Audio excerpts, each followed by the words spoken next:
काही काही आरोपाच्या बद्दल तर निवडणुका जवळ आल्या की ते सुरूच व्हायचं, निवडणुका संपल्या की पुन्हा ते थंड व्हायचं।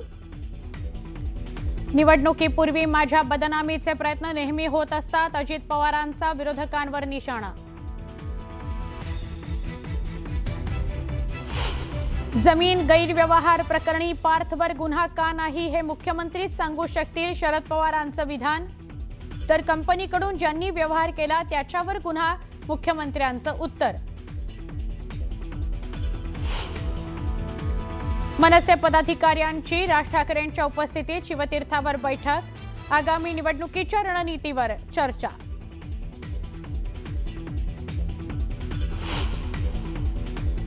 राष्ट्रवादी काँग्रेसची औलाद सत्तेशिवाय राहू शकत नाही, दोन्ही राष्ट्रवादी एकच आहेत, वेगवेगळ्या नाहीत, शिवसेना आमदार तानाजी सावंतांची घणाघाती टीका। कोकणात नगरपंचायतीच्या निवडणुकीत ठाकरे आणि शिंदेंची शिवसेना एकत्र येणार असल्याची चर्चा। असं झाल्यास कोकणात 2 जिल्ह्यात शिंदेंच्या शिवसेनेशी संबंध तोडू, राणेंचा एकनाथ शिंदेंना इशारा।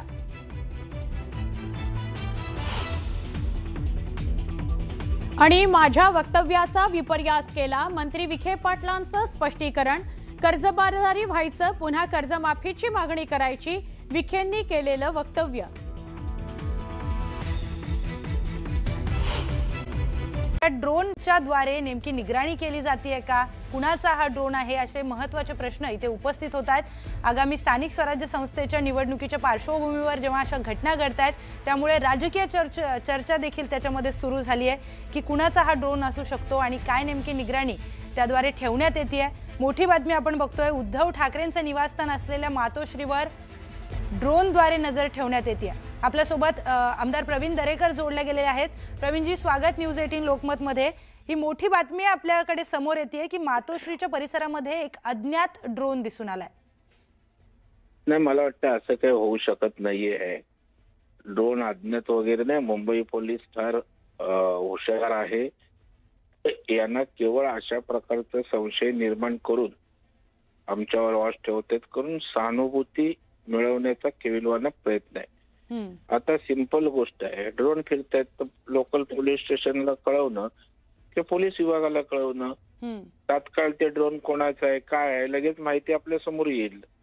परंतु ह्यांना कुठल्याच प्रश्नाचं उत्तर नको आहे, ह्यांना केवळ त्या ठिकाणी लोकांच्या मनात संभ्रम निर्माण करायचा, सहानुभूती मिळवायचा केविलवाना प्रयत्न आहे। उद्या असं नको व्हायला ह्याने ड्रोन फिरवलाय आणि पुन्हा स्वतःच संशय आणि संभ्रम तेच निर्माण करतायत। मला वाटतं पोलीस मुंबईचा अत्यंत सक्षम आहे, त्या संदर्भात ते निश्चितच याची माहिती घेतील। राज्याचे मुख्यमंत्री स्वतः गृहमंत्री आहेत आणि त्याच्यामुळे असं भले विरोधी पक्षाचे असले तर ते राज्याचे माजी मुख्यमंत्री आहेत। मातोश्रीला एक वेगळ्या अशा प्रकारचा वारसा आहे, उद्धवजी ठाकरे मोठे नेते आहेत आणि असं करायचं काहीच कारण नाही। आता पोलीस सुरक्षेच्या दृष्टीनं काय आहे की कोणी काय पोरकटपणा केलाय त्या ठिकाणी समोर येईल। निश्चितच प्रवीणजी, मुंबईमध्ये तसं जर ड्रोन उडवण्यासाठी परवानगी नाहीये आणि मातोश्रीच्या परिसरामध्ये आणखीनच सुरक्षा देखील असते, जसं तुम्ही म्हणालात की माजी मुख्यमंत्री आहेत उद्धव ठाकरे, मग त्या परिसरामध्ये असा अज्ञात ड्रोन दिसून येणं, आणखी काही नव्या चर्चा यामुळे सुरू होतील। आता उद्धवजी ठाकरे साहेबांच्या त्या मातोश्रीला डेव्हलपमेंट करायचं आहे की काय हाही एक विचार करावा लागेल, कारण हल्ली सर्वे पण ड्रोननी करतात। त्याच्यामुळे तसं काय आहे, हा सर्वे डेव्हलपमेंटच्या दृष्टीनं 2 मातोश्रीचे 3 मातोश्री करण्यासाठी सर्वे सुरू आहे की काय, म्हणजे एका बाजूला सर्वे करायचा, दुसऱ्या बाजूला सरकारवर टीका करायची किंवा सहानुभूतीसाठी संभ्रम निर्माण करायचा। हे राजकारणासाठी कुठल्याही प्रकारचं टोकाला जाऊन त्या ठिकाणी वातावरण निर्माण करतील। त्यांना नॅरेटिव्ह सेट करण्यात इंटरेस्ट आहे, कारण लोकसभेमध्ये त्यांनी असंच खोटं नॅरेटिव्ह सेट करून यश मिळालं। मग आता आम्हाला त्या ठिकाणी वॉच ठेवतायत, आमच्या चौकशा लावतायत, आमच्यावर त्या ठिकाणी दबाव आणतायत, असं चित्र करण्यापलीकडे त्यांच्या हातात काही नाहीये, पण जनता सुज्ञ आहे। बरं प्रवीणजी, तुम्ही असेच जोडले राहा आमच्यासोबत। आपल्यासोबत माजी महापौर किशोरी पेडणेकर आहेत। किशोरीजी, मोठा आरोप एकतर बातमी ही आहे की मातोश्रीच्या परिसरामध्ये एक अज्ञात ड्रोन दिसून आलाय।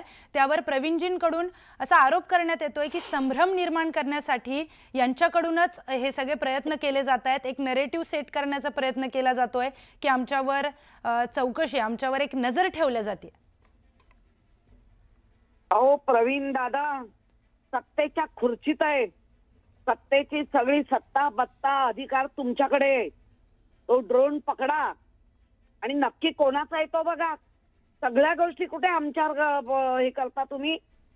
हे काय झालं, नरेटिव्ह आम्ही पसरवतोय का तुमच्या अंधभक्त पसरवतायत? नरेटिव्ह पसरवायला लोकसभेच्या किंवा विधानसभेच्या जे कामकाजावर जे चाललंय त्याच्यावर लोकांनी बोलायचंच नाही का? नरेटिव्ह पसरवणं म्हणता इथलं राहत। तर किशोरीताई, हा मोठा प्रकार समोर येतोय कारण मुंबईमध्ये ड्रोन उडवण्याला परवानगी नाहीये, त्यातल्या त्यात मातोश्रीच्या परिसरामध्ये सुरक्षेची काळजी घेण्यात येते। आम्ही घाबरलं पाहिजे, आमच्या जीविताला का भीती वाटली पाहिजे, आमच्या जीविताची।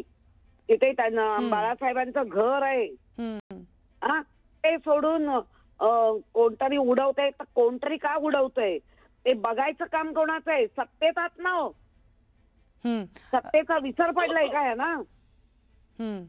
किशोरीताई, तुम्ही अशाच जोडल्या राहा। प्रवीणजी आपल्या सोबत जोडले गेलेले आहेत। प्रवीणजी ऐकतायत? प्रवीणजी, आपलं उत्तर।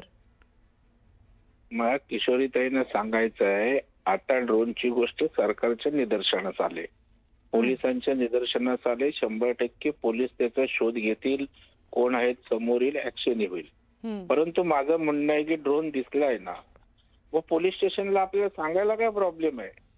पोलीस प्रशासनाला सांगा ड्रोन दिसतोय म्हणून, नाही बोलायचं। हा सांगितलंय तर मग ऍक्शन होणार ना। थोडा धीर तर धरा, संध्याकाळपर्यंत ऍक्शन नाही झाली बोलायला लागणार। त्याच्यामुळे कळवलंय तुम्हाला, पण कळल्यानंतर तुम्ही पोलिसांना विचारा। आम्ही कळवलंय, आम्ही कळवणार। मुख्यमंत्री स्वतः किशोरीताई राज्याचे गृहमंत्री आहेत। ज्या वेळेला असा विषय मीडियाच्या माध्यमातून समोर येतो त्याचं सरकार, पोलीस खातं दखल घेत असतं, माननीय गृहमंत्र्यांना ब्रीफिंग होत असतं आणि त्याच्यामुळे 100% नेमका हा ड्रोन कोणाचा आहे, त्याच्या मागच्या भावना, उद्देश काय आहे हे ताई समोर येणारच ना।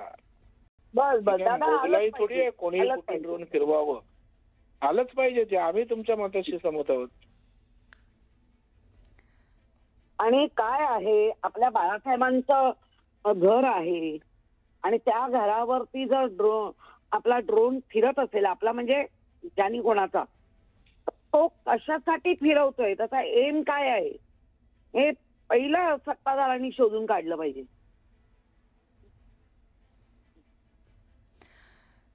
तर ही मोठी बातमी समोर येते। दोघांचेही धन्यवाद आपण दिलेल्या प्रतिक्रियेसाठी।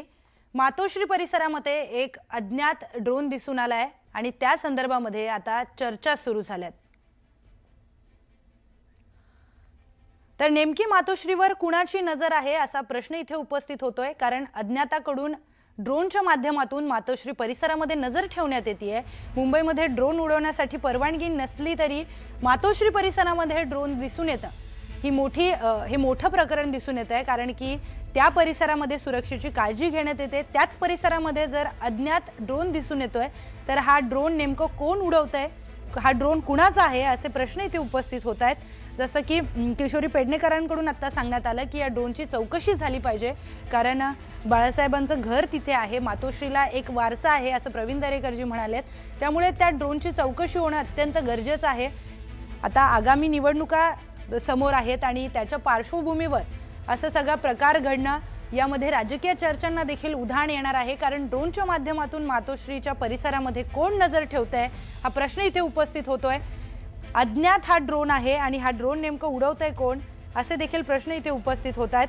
त्याचबरोबर आमदार प्रवीण दरेकर यांनी या संदर्भामध्ये काही गंभीर प्रश्न उपस्थित केलेत की संभ्रम निर्माण करायचा आहे जनतेच्या मनात, म्हणून यांच्याकडूनच काय हा ड्रोन उडवण्यात येतोय का असा देखील आरोप त्यांच्याकडून करण्यात आलाय। त्याचबरोबर खोटा नरेटिव्ह सेट करण्याचा प्रयत्न केला जातोय असा देखील आरोप प्रवीण दरेकरजी यांच्याकडून करण्यात आलाय। कारण की त्यांचं असं म्हणणं आहे लोकसभेला यांनी खोटा नरेटिव्ह सेट केला आणि आत्ताही असे सगळे प्रकार करून हे खोटा नरेटिव्ह सेट करण्याचा प्रयत्न करतायत की आमच्यावर नजर ठेवल्या जाते, आमची चौकशी लावल्या जाते, असा आरोप त्यांच्याकडून करण्यात आलाय।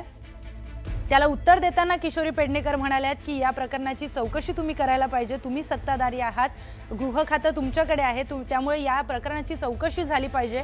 पोलिसांना आम्ही हा सगळा प्रकार कळवलेला आहे, पण त्या संदर्भात नेमके काय अपडेट्स आहेत, काय चौकशी होतीये याच्याकडे तुम्ही जातीने लक्ष दिलं पाहिजे, असं किशोरी पेडणेकर म्हणाल्यात। मोठा प्रकार हा आपल्याला दिसून येतोय मातोश्री परिसरामध्ये, एक अज्ञात ड्रोन, त्याचं हे फुटेज मातोश्रीवरूनच घेण्यात आलंय। हा सगळा प्रकार पोलिसांना कळवण्यात आलाय आणि त्यानंतर या प्रकरणाची चौकशी आता सुरू झाली आहे। नेमका हा ड्रोन कुणाचा आहे, हा अज्ञात ड्रोन आहे की तिथे आजूबाजूला हा ड्रोन कोणी उडवतंय आणि नेमका हा ड्रोन मातोश्री परिसरामध्ये का उडवला जातोय, असे सगळे प्रश्न इथे उपस्थित होत आहेत। अज्ञाताकडून मातोश्री परिसरामध्ये ड्रोनच्या द्वारे नजर ठेवण्यात येते का, ड्रोनच्या द्वारे टहाळणी करण्यात येते का, असे देखील प्रश्न उपस्थित होत आहे। सुरक्षेचा एक मोठा प्रश्न इथे उपस्थित होतोय, कारण उद्धव ठाकरे हे माजी मुख्यमंत्री आहेत। मातोश्री परिसरामध्ये देखील सुरक्षेची काळजी घेण्यात येते, त्यामुळे मातोश्री परिसरात अज्ञात ड्रोन दिसून येणं इथे मोठा प्रश्न उपस्थित होतोय। मुंबईमध्ये ड्रोन उडवण्याला परवानगी नसताना मातोश्री परिसरामध्ये असा अज्ञात ड्रोन जेव्हा दिसून येतोय, त्यामुळे चर्चांना देखील उधाण आलंय आणि अनेक प्रश्न इथे उपस्थित होत आहेत। उद्धव ठाकरे यांचं निवासस्थान असलेल्या मातोश्रीवर आपण चित्र बघतोय एका ड्रोनचं। हा ड्रोन एका अज्ञात व्यक्तीकडून उडवला जातोय। तो व्यक्ती नेमका कोण आहे, मातोश्री परिसरामध्ये ड्रोन का उडवण्यात येत आहे, नेमका ड्रोनच्या माध्यमातून मातोश्री परिसराची टहाळणी केली जाते का, मातोश्री परिसराची पाहणी, मातोश्री परिसरावर नजर ठेवण्यात येते का, असे सगळे प्रश्न इथे उपस्थित होत आहेत। त्यामुळे लवकरात लवकर या सगळ्या प्रकरणाची चौकशी करा। हा ड्रोन नेमका कुणाचा आहे, कोण उडवतंय याची सगळी चौकशी करा, असं किशोरी पेडणेकर म्हणालेले आहेत। आणि प्रवीण दरेकरांनी याला उत्तर देताना बाळासाहेबांचं ते घर आहे, त्यामुळे या सगळ्या प्रकरणाची चौकशी होईलच, असं उत्तर त्यांनी दिलेलं आहे। या सगळ्या परिसरामध्ये ड्रोनच्या माध्यमातून नजर का ठेवण्यात येते असा प्रश्न इथे उपस्थित होतोय।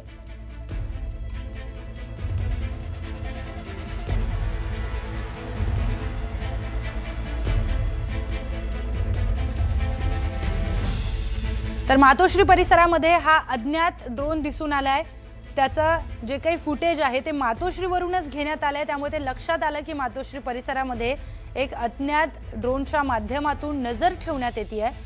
आता नेमकी हे ड्रोन का उडवल्या जाते, नजर कोणावर ठेवण्यात येते असे प्रश्न इथे उपस्थित होत आहेत। हा ड्रोन कोण उडवतंय, अज्ञात ड्रोनद्वारे निगराणी केली जाते का, असा देखील आरोप करण्यात येतोय। त्यामुळे लवकरात लवकर याचा शोध घ्यावा, याची चौकशी व्हावी, असं शिवसेना उभाटा पक्षाच्या नेत्या किशोरी पेडणेकर म्हणालेल्या आहेत। त्यांच्याशी न्यूज 18 लोकमतने बातचीत केली आहे, तेव्हा त्यांनी लवकरात लवकर या प्रकरणाची चौकशी करावी, आम्ही पोलिसांकडे या संदर्भात तक्रार देखील दाखल केलेली आहे, असं किशोरी पेडणेकर म्हणाल्यात।